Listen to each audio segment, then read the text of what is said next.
আসসালামু আলাইকুম। তো আশা করি সবাই ভালো আছেন।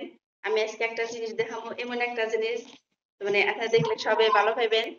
সার ছাড়া সবজি বুনছিলাম আমি 1 মাস আগে। সার ছাড়া সবজি বোনার পরে আজকে আমি সেই সবজিটা ফার্স্ট মানে খেতে মানে উঠাই নিয়ে তো আমি বস্তুগুলা দেখে দিতেছি। এই দেখেন ডাঁটা একদম পিওর সার ছাড়া। আর আছে কারকল, কারকল উঠিয়ে নিয়েছি আজকে প্রথম। কারকল উঠিয়ে নিয়েছি হ্যাঁ, সার ছাড়া একদম পিওর।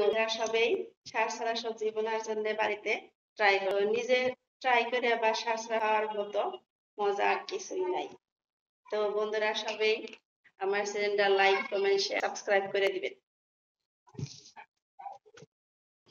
আসসালামু আলাইকুম। তো আশা করি সবাই ভালো আছেন। আমি আজকে একটা জিনিস দেখাবো, এমন একটা জিনিস মানে আপনারা দেখলে সবাই ভালো পাইবেন। সার ছাড়া সবজি বুনছিলাম আমি 1 মাস আগে। সার ছাড়া সবজি বোনার পরে আজকে আমি সেই সবজিটা ফার্স্ট মানে খেতে মানে উঠাই নিয়ে তো আমি বস্তুগুলা দেখে দিতেছি। এই দেখেন ডাঁটা একদম পিওর সার ছাড়া। আর আছে কারকল, কারকল উঠিয়ে নিয়েছি আজকে প্রথম। কারকল উঠিয়ে নিয়েছি হ্যাঁ, সার ছাড়া একদম পিওর। আপনারা সবাই সার ছাড়া সবজি বোনার জন্য বাড়িতে ট্রাই করো। নিজে ট্রাই করে বাসা খাওয়ার মতো মজা আর কিছুই না। তো বন্ধুরা সবাই আমার চ্যানেলটা লাইক কমেন্ট শেয়ার সাবস্ক্রাইব করে